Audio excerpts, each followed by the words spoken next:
La Fédération des planètes unies se vantait d'être la coalition d'espèces intelligentes la plus efficace sur le plan bureaucratique de l'univers connu.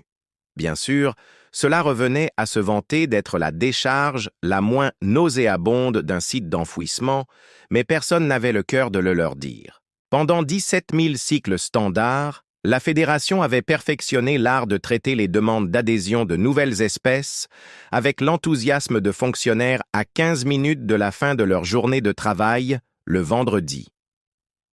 Chaque demande suivait le même parcours fastidieux: découverte, observation, invitation, échange culturel, puis environ 3 siècles de paperasserie avant l'approbation inévitable qui s'accompagnait minutes avant la fermeture le vendredi. Chaque demande suivait le même parcours fastidieux: découverte, observation, invitation à un échange culturel, puis environ 3 siècles de paperasse avant l'inévitable approbation, qui suscitait autant d'enthousiasme que de regarder la peinture sécher en apesanteur. Du moins, c'était ainsi jusqu'à ce que la Terre apparaisse à leur porte cosmique.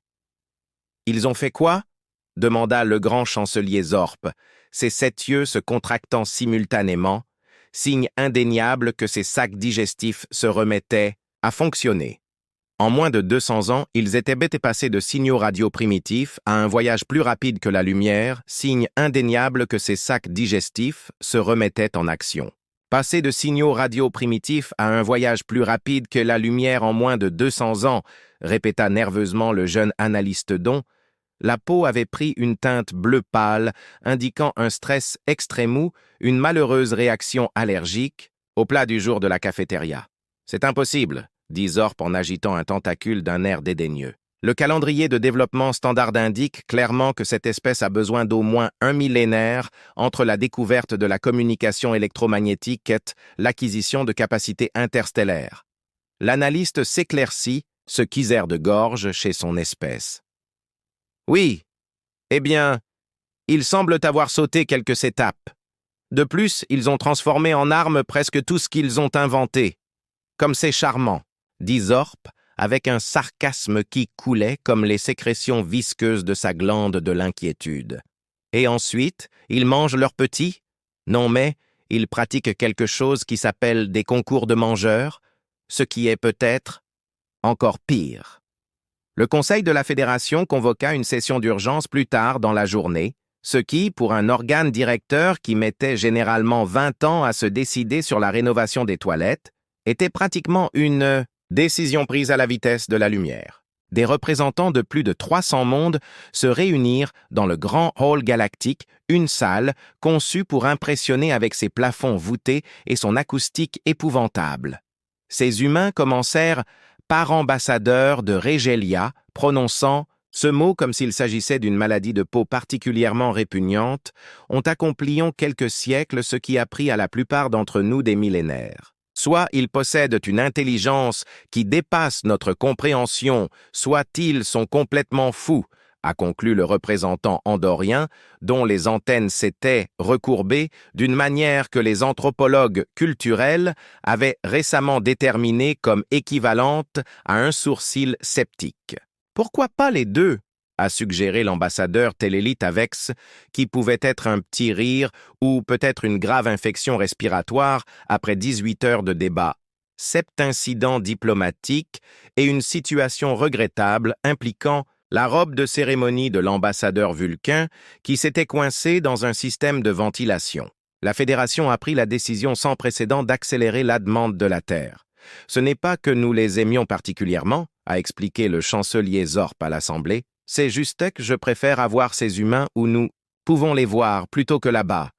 À faire Dieu sait quoi avec leur tendance inquiétante à se lier d'amitié avec des prédateurs mortels et à transformer des minéraux parfaitement innocents en armes capables de détruire le monde. La motion a été adoptée à 97%, les 3% restants étant encore traumatisés par le visionnage des archives documentaires historiques de la Terre, en particulier une émission appelée Télé-réalité, qui, selon plusieurs espèces, violait au moins 17 interdictions interstellaires contre la guerre psychologique, conformément à un protocole plus ancien que plusieurs systèmes stellaires présents dans la salle. La Fédération a envoyé son kit standard de bienvenue dans la communauté cosmique à la Terre.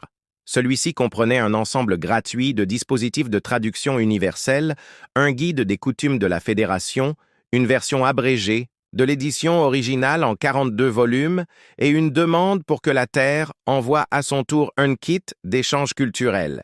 6 semaines plus tard, un conteneur est arrivé au siège de la Fédération, portant l'inscription « Kit de démarrage pour l'humanité » et un smiley dessiné sur. Les scans de sécurité n'ont révélé aucune menace immédiate, mais plusieurs agents ont signalé sentir inexplicablement mal à l'aise face à l'expression caricaturale peinte sur l'extérieur.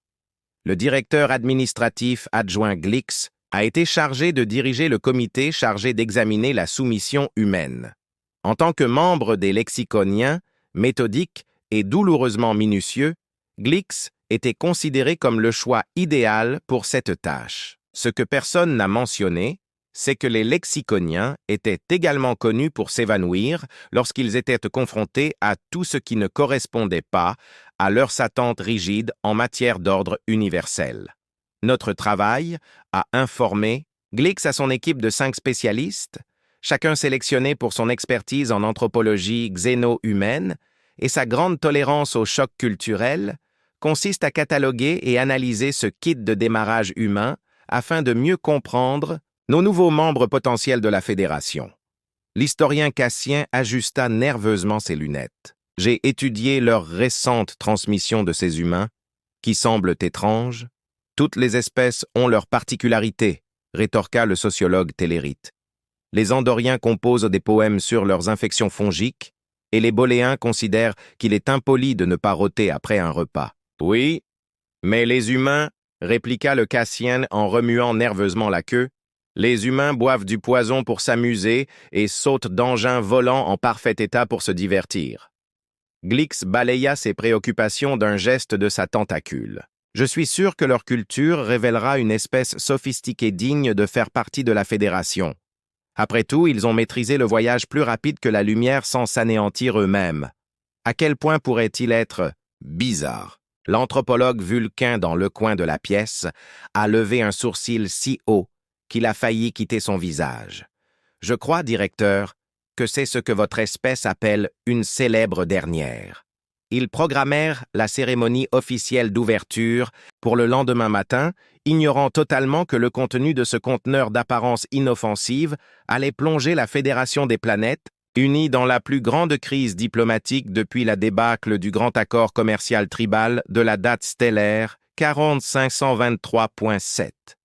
Alors que les sceaux cérémoniels étaient préparés et que les appareils d'enregistrement installés pour documenter ce moment historique, pas un seul être de la Fédération n'avait la moindre idée qu'ils étaient sur le point de découvrir exactement pourquoi les humains avaient progressé si rapidement dans leur développement technologique. Ce n'était pas parce qu'ils étaient la plus intelligents ou plus ingénieux que les autres espèces, c'était parce que les humains, comme la Fédération allait l'apprendre, étaient absolument, indéniablement et enthousiastement fous.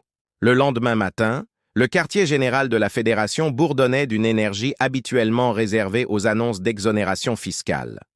Les représentants de 37 mondes membres clés étaient arrivés pour assister à la cérémonie de déballage du kit de démarrage de l'humanité, un événement qui avait été annoncé avec autant de fanfare que si l'on avait assisté à la prise de conscience d'une boîte de peinture.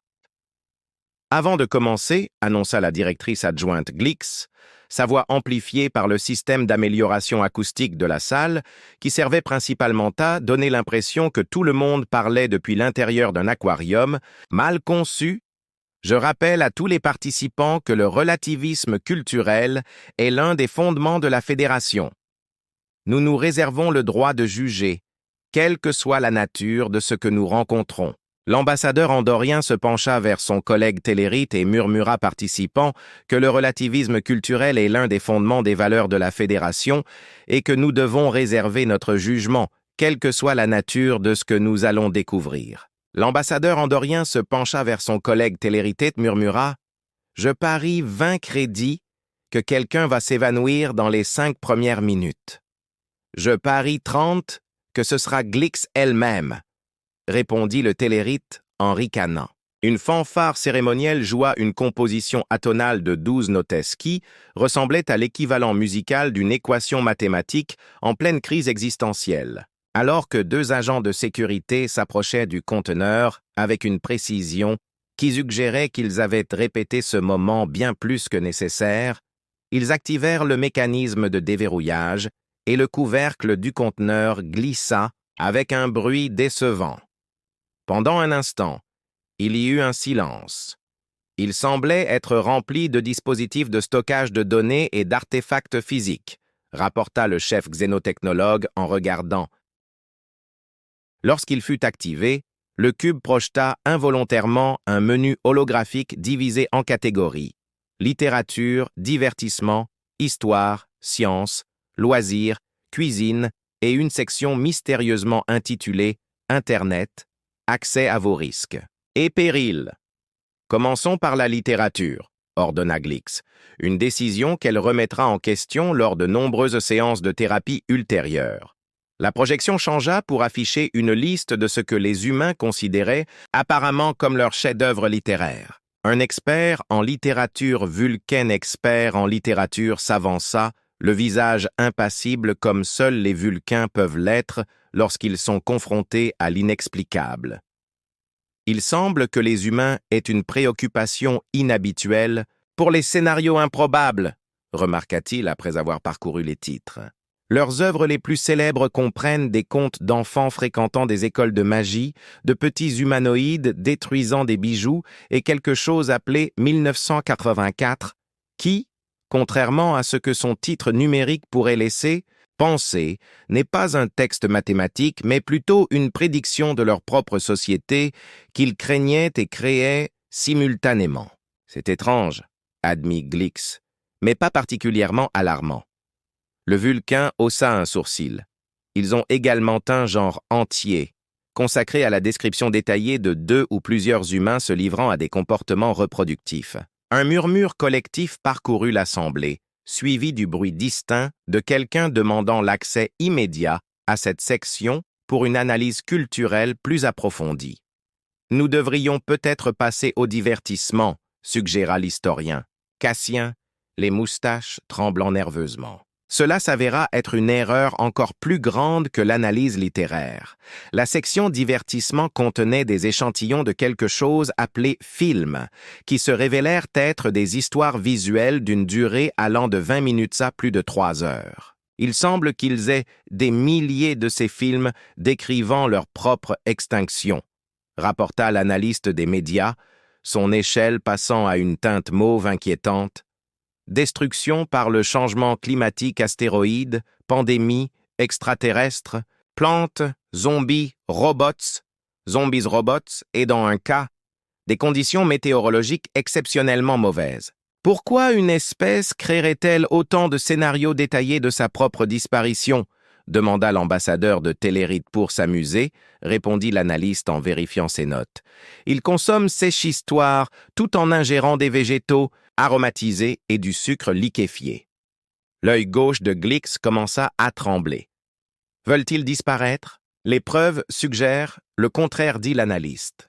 Il semble particulièrement apprécier les histoires où un seul humain, généralement doté d'une musculature bien développée et d'une tendance à faire des déclarations pathétiques, empêche l'extinction par des actions de plus en plus improbables. Les représentants de la Fédération échangèrent des regards perplexes, un exploit particulièrement impressionnant pour cette espèce qui communiquait principalement par phéromones. La situation se détériora encore lorsqu'ils arrivèrent à la section cuisine. Ce qui avait commencé par une confusion confuse se transforma rapidement en horreur lorsqu'ils passaient en revue la relation de l'humanité avec la nourriture. Ils laissent délibérément le lait pourrir, puis le consomment avec avidité, s'exclama l'anthropologue nutritionnel andorien. Ils appellent ça du fromage, ce n'est pas possible, insista Glix. C'est pire encore, continua l'andorien, l'air légèrement nauséeux. Ils font fermenter des céréales jusqu'à ce qu'elles deviennent toxiques, puis les boivent spécifiquement pour altérer leur état mental. Ils appellent ça passer un bon moment, ou parfois mardi. Lorsqu'ils découvrirent le concept des concours de bouffe, 3 délégués avaient quitté la pièce pour se ressaisir et un autre avait composé ce qui allait devenir une tragédie primée, inspirée de la pratique humaine des buffets à volonté. Essayons quelque chose de plus sûr, suggéra Glick, son attitude professionnelle se fissurant comme de la glace fine sous un éléphant qui fait des claquettes. Et leurs activités récréatives? Demanda le spécialiste des loisirs. Un régien normalement imperturbable, avec une peau suffisamment épaisse pour résister à des impacts de météorites mineurs, a consulté les données et a immédiatement émis un son équivalent à celui d'un ballon qui se dégonfle. Il saute d'engins atmosphériques pour le plaisir, a-t-il murmuré d'une voix creuse, incrédule. Il se jette du haut de falaise avec pour seules ailes des ailes en tissu. Il glisse délibérément sur des montagnes gelées, il s'entre volontairement dans des espaces clos avec des prédateurs redoutables. Ils organisent des compétitions pour voir combien de temps ils peuvent rester sous l'eau sans respirer.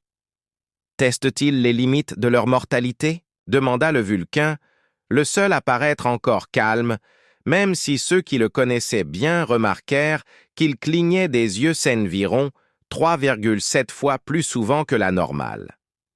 Non, répondit le spécialiste des loisirs. Les données indiquent qu'ils appellent cela s'amuser et se créer de souvenirs. Le chancelier Zorp, qui observait silencieusement la scène, prit enfin la parole. Il considère donc les expériences de mort imminente comme un divertissement, semble-t-il confirmer Glix. Ils pratiquent également des activités où ils frappent de petits objets avec des bâtons, poursuivent des sphères à travers des champs et, dans certains cas, entrent délibérément en collision les uns avec les autres, tout en poursuivant un projectile en forme d'œuf peut-être. Suggéra, le spécialiste en éthique culturelle, devrions-nous examiner leur réalisation scientifique? Une espèce capable de voyager plus vite que la lumière doit sûrement faire preuve d'un certain processus de pensée, rationnel cela, remonta brièvement le moral de l'Assemblée jusqu'à ce qu'il découvre que les humains avaient principalement développé leurs technologies les plus importantes dans l'un des 3 buts suivants. Se tuer plus efficacement, communiquer des signaux d'accouplement sur de plus grandes distances ou créer des simulations de plus en plus réalistes d'activités qu'ils pourraient faire dans la vie réelle. Juste au moment où la situation ne pouvait pas devenir plus confuse, un analyste junior a accidentellement activé la section intitulée « Internet, entrée à vos risques et périls ». Ce qui a suivi a été 17 minutes d'exposition culturelle, si intense que plus tard, lors du débriefing psychologique obligatoire, 3 spécialistes distincts refusèrent d'en discuter sans avoir été préalablement mis sous sédatif. L'Assemblée fut bombardée de millions d'images de félins juvéniles, accompagnées de légendes grammaticalement douteuses, de vidéos d'humains réalisant des cascades dangereuses suivies de la phrase « Tiens ma bière » et d'innombrables exemples de quelque chose appelé « mème » qui semblait être un code élaboré que personne ne pouvait déchiffrer, mais que tout le monde comprenait. « Quel est le but de ce rickroll » demanda le chancelier Zorp après la 7e. Apparition inattendue. Apparition inattendue d'un humain aux cheveux roux promettant de ne jamais les abandonner. S'agit-il d'une menace, d'un rituel d'accouplement, d'une expérience religieuse? Personne n'avait de réponse, personne n'aurait jamais de réponse. Lorsque la présentation prit fin, la salle fut plongée dans un silence stupéfait, rompu seulement par le bruit de l'historien Cassien crachant doucement une boule de poil, un problème respiratoire qui l'affligeait toujours dans les moments de stress extrême. Eh bien, dit finalement Glix, la voix tendue comme si elle venait d'avaler quelque chose d'amer et d'existentiellement difficile, je pense que nous avons suffisamment de matériel pour notre évaluation initiale. Évaluation? Répéta l'ambassadeur téléritédin ton incrédule. Qu'y a-t-il à évaluer? Ces humains sont clairement fous. Allons, allons, dit le chancelier Zorp, bien que ses yeux soient toujours rigides sous le choc. Ne nous précipitons pas. Il y a peut-être une explication logique à tout cela. Il fit un geste vague vers le conteneur qui semblait désormais palpiter d'une énergie presque malveillante, bien qu'il s'agisse d'un objet inanimé. Personne dans la pièce ne le croyait. Personne dans la pièce ne se croyait plus.